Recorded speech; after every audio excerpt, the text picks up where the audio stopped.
You are sitting in a restaurant in Geneva. The kind of place where the menu has no prices because the people who eat here do not think about prices. You are drinking still water. Not sparkling. Still. You have a preference for stillness. Always have. Your phone is face down on the white tablecloth. It has been face down for 11 minutes. You know this because the man across from you has been talking for 11 minutes about a senator from Ohio whose career is about to end. The man across from you does not know he is describing your work. He thinks he is sharing gossip. He thinks he stumbled onto something. He thinks he is the one with the information. You let him talk. You take a sip of water. Outside the window, Lake Geneva sits flat and gray and completely unbothered by the world happening above it. You feel something like kinship with that lake. The senator from Ohio made one mistake. Not a moral mistake. Not a legal mistake. A mathematical mistake. He trusted the wrong man with the wrong document at the wrong moment. That is all it ever takes. One misplaced trust. One conversation recorded when it should not have been. One wire transfer that moved through the wrong account on the wrong Thursday. You did not create the senator's corruption. You simply created the conditions under which it became visible. There is a difference. You have spent 20 years understanding that difference. Your phone buzzes once. You do not look at it. You already know what it says. The story broke 17 minutes ago on a news network whose editor owes you a favor he does not know he owes you. By morning it will be on every screen in America. By Thursday, the senator will announce he is spending more time with his family. By next month, someone else will sit in his chair. Someone you have already spoken to. Someone who understands the arrangement. The man across from you finishes talking. He leans back, satisfied, the way people do when they think they have impressed someone. You smile. You tell him it is very interesting. You signal for the check. You pay in cash. You always pay in cash. Not because you are hiding. Because you stopped carrying cards 11 years ago when you realized that every transaction is a timestamp and you have no interest in being located in time. You walk out into the Geneva evening. The air is cold and clean and tastes like nothing. You like that too. You pull out your phone and read the single message. It says only, confirmed. You put the phone back in your coat pocket. You start walking toward the bridge. Somewhere in Washington, a man is watching his career dissolve on a television screen, and he has no idea that the person responsible is walking across a bridge in Switzerland, thinking about what to have for breakfast. This is Tuesday. Tuesday is a light day. Chapter 1. The Education of a Nobody. You grew up in a house where the television was always on, and the conversation was always about people on television. Politicians, anchors, columnists, men and women who seem to exist in a different atmosphere than your street, your school, your father's tired face at the dinner table. Your father worked for a mid-size insurance company in Virginia. Not Washington, Virginia. The kind of Virginia where people drove 40 minutes to get to anything worth driving to. He was a careful man. A man who read the fine print and believed in the fine print and was still surprised, every time, when the fine print did not protect him. He voted in every election. He had opinions about every candidate. His opinions never mattered. He never noticed that his opinions never mattered. You noticed at age 9. You were not the smartest kid in your school. You were something more useful. You were the kid who watched. You watched who sat with whom at lunch and what that arrangement meant on Monday versus Friday. You watched which teachers responded to flattery and which ones responded to silence. You watched the principal, a man named Gerald Hatch, take longer lunch breaks on the days when the school board was meeting downtown. You did not know what to do with what you watched. You just watched and stored and waited. You got into the University of Virginia on a partial scholarship and an essay about civic responsibility that you wrote in 2 hours and felt nothing while writing. You studied political science because it was the closest academic discipline to what you actually wanted to study, which was power. Not the theory of power. The mechanics of it. The plumbing. Where it entered the building and where it drained out and who controlled the valves. Your first real education happened junior year in a seminar on American political history. The professor was a small man named Dr. Arthur Vane who wore the same brown jacket every Tuesday and Thursday and spoke about historical events the way a mechanic describes an engine breakdown. Without sentiment. Without ideology. He told you once after class that politics is never about what politicians say it is about. He said it is always about what someone needs to not become public. You wrote that sentence in the margin of your notebook. You still have that notebook. You graduated with honors and no particular plan. You applied to 3 lobbying firms, 2 think tanks, and 1 congressional office.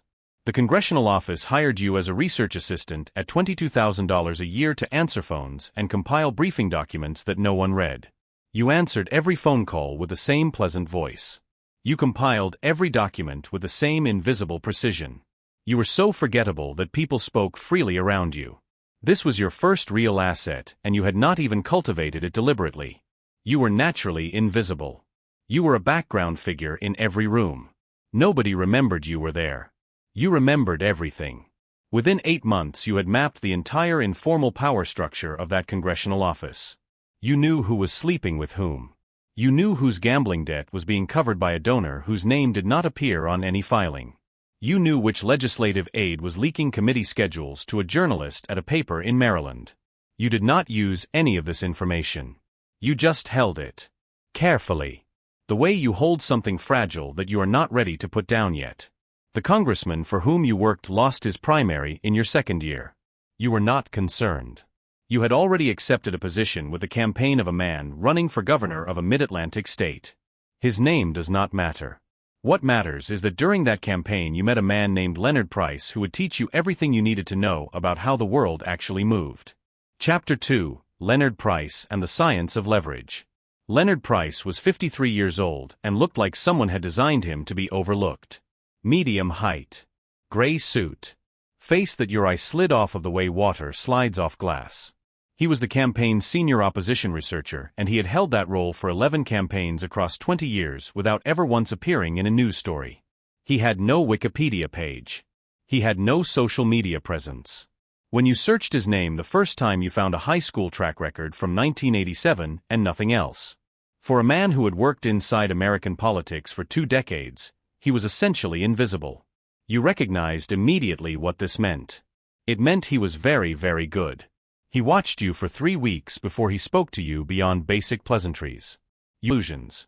He invited you to lunch on a Wednesday in October at a diner 4 miles from campaign headquarters. He ordered black coffee and a grilled cheese sandwich and told you he had been watching you and that you had an unusual quality for someone your age. You asked what quality. He said stillness. He said most people in politics are always performing for the next audience. He said you perform for no audience. He said that was either a sign of exceptional discipline or a fundamental emptiness, and that in his experience both were equally useful in this business. He explained his work over the next 3 hours with the methodical clarity of someone who had given this explanation many times and refined it down to its essential structure. Opposition research in its basic form is simply the collection of true information. Not fabricated. Not distorted. True. The art is not in the finding. The art is in the timing, the framing, and the placement. A true piece of information released on the wrong day to the wrong outlet with the wrong framing dies in 24 hours. The same information, released at the precise right moment to the precise right audience through the precise right channel, ends careers. Changes elections. Redirects the flow of billions of dollars. He told you about a governor whose career he had ended in 2001 using a single property transaction document that had been legally filed and publicly available for 6 years. Nobody had connected it to the right donor. Nobody had noticed the timing relative to a zoning decision. Leonard noticed. Leonard waited 14 months until the governor was running for Senate. Leonard released it through a journalist he had cultivated for 9 years, on a Monday, 6 weeks before the primary, after the filing deadline for alternative candidates had passed. The governor lost the primary by 4 points. The property document was on page 1 for 11 days. That is not a dirty trick, Leonard told you. That is surgery. Every piece of information has a half-life and an optimal delivery window. Your job is to know both. Your job is to hold things until the moment when releasing them produces the maximum consequence with the minimum attribution back to you. He tapped the table with one finger. The moment anyone can trace the release back to the releaser, he said, the information becomes about you instead of about them. You become the story. You must never become the story. You spent the next 4 years as Leonard's assistant, then his associate, then his partner in a small firm he ran out of a suite in Arlington that had no sign on the door and no listing in any directory. The firm had 7 clients in your first year and billed collectively $4 million. It had no name that appeared on any invoice. Payments came through a network of legal entities that Leonard had constructed over a decade. You did not ask him to explain the structure. You simply learned it by watching, the way you had learned everything. Leonard died of a heart attack in the spring of your 4th year with him. He was found at his desk at 7 in the morning by the cleaning staff. His monitor was still on. His coffee was cold. There was a single document open on his screen that you were the first to read when you arrived 40 minutes later. It was a preliminary file on a sitting United States senator. Unfinished. Leonard had been building it for 8 months. You closed the file. You copied it to a drive. You began finishing it yourself that same afternoon. It took you 4 more months. When it was ready, you delivered it through a channel Leonard had built and you had inherited. The senator resigned before the end of the fiscal year. Nobody ever connected the file to Leonard. Nobody ever connected it to you. You sent flowers to Leonard's funeral and sat in the back row and felt something that was not quite grief but was adjacent to it. He had given you the machine. Now the machine was yours. Chapter 3. Building the architecture. You did not inherit Leonard's clients. You inherited his methodology and his contacts and his silence. The clients you built yourself over the following 3 years by doing work that produced results that could not be disputed even though they could never be publicly credited. Word moved through the right channels. It always does when the results are undeniable. Your firm, which you registered in Delaware under a name so generic it was essentially invisible, grew to 18 clients in year 1. Senators. Governors. 2 foreign governments communicating through intermediaries who communicated through other intermediaries. A pharmaceutical company whose congressional exposure you managed so cleanly that they never knew it was being managed. A media conglomerate that needed a specific regulatory outcome and received it through a process so distributed across time and actors that no single step looked like anything other than ordinary political process. You hired 4 people. Each of them had one specific skill. A former NSA analyst who understood data patterns the way musicians understand rhythm. A journalist who had left a major paper under circumstances she preferred not to discuss and who had contacts in every major newsroom in the country. A lawyer who specialized in campaign finance structures and whose ethical flexibility was matched only by her technical precision. A fixer named Marcus who had worked in 3 different intelligence agencies across 2 countries and who could move information, money, or people through systems that had been specifically designed to prevent such movement. You never met all 4 of them in the same room. You were the only one who knew all 4 existed. This was structural. This was intentional. You operated on a simple principle that Leonard had articulated and you had refined. Every powerful person has something they cannot afford to have known. Not necessarily something criminal. Sometimes simply something inconvenient. A private belief that contradicts their public position. A relationship that complicates their narrative. A financial decision that made complete sense at the time and looks completely different in a different context. You were not in the business of manufacturing these things. You were in the business of finding them, holding them, and using them when the geometry of a situation required it. Your first test of the full architecture came in the 3rd year. A client, a senior senator from a western state, was facing a primary challenge from a candidate backed by a faction whose interests directly conflicted with 3 of your other clients. The challenging candidate was genuinely clean. 2 years of research produced almost nothing. No financial irregularities. No personal scandals. No contradictions. He was, by every available measure, exactly what he appeared to be. This was a problem you had not encountered before. Leonard had told you once that everyone has something. He was right. But finding it in a genuinely careful person required a different approach. You did not manufacture a scandal. You manufactured a context. You identified 3 authentic but separately meaningless data points about the challenger's past, and you arranged their simultaneous emergence through 3 separate channels in a way that created an impression of pattern. No single piece was damning. Together, in the space of 5 days, they created a narrative of evasiveness that the candidate had no effective way to rebut because each piece was individually defensible. By the time he had defended himself against all 3, a 4th piece had emerged that made his defensiveness itself look suspicious. Chapter 4. The European Expansion. Year 6 of the firm. You had managed 43 separate engagements across 4 years. 39 had produced the intended outcome. 3 had produced partial outcomes. 1 had failed completely through a variable you had not modeled, and which you spent 4 months afterward analyzing so that the variable could never surprise you again. Your failure rate was below 3%. In any other industry, this would make you legendary. In yours, it simply made you expensive and hard to reach. The European introduction came through a former American diplomat who had transitioned into private consulting, and who moved in the overlap between old money and new power that characterized a specific stratum of transatlantic society. He was not a client. He was a connector. He introduced you to a man named Hartwell who represented interests he described only as significant and continental. You met Hartwell 3 times before anything substantive was discussed. The first meeting was a dinner in London. The second was a walk in Vienna. The third was a boat on the Adriatic that you found excessive, but understood was designed to make surveillance logistically complicated. By the third meeting you trusted Hartwell only to the degree that you trusted anyone, which was not at all, but sufficiently to do business. The European political ecosystem was structurally similar to the American one, but culturally different in ways that required adjustment. The channels were older. The relationships were longer. Information moved more slowly, but adhered more permanently once it landed. A story that would dominate American news for 72 hours might simmer in a European context for 3 months before it fully detonated. You had to learn patience at a new scale. You found you were capable of it. Your first European engagement involved a parliamentary figure in a country you had never visited whose vote on a specific infrastructure directive was worth, to your client, approximately $400 million. The figure was not corrupt. He was simply persuadable if the right information about his opponents reached the right people at the right time. It took you 7 months to understand the terrain well enough to act. When you acted, it took 11 days. The vote went as required. Your fee cleared through an entity in Luxembourg that dissolved itself 30 days later. You hired a 5th person during this period. A woman named Elaine who had spent 12 years in European institutional politics and who understood the informal networks of the continent the way your NSA analyst understood data. She was introduced through Hartwell.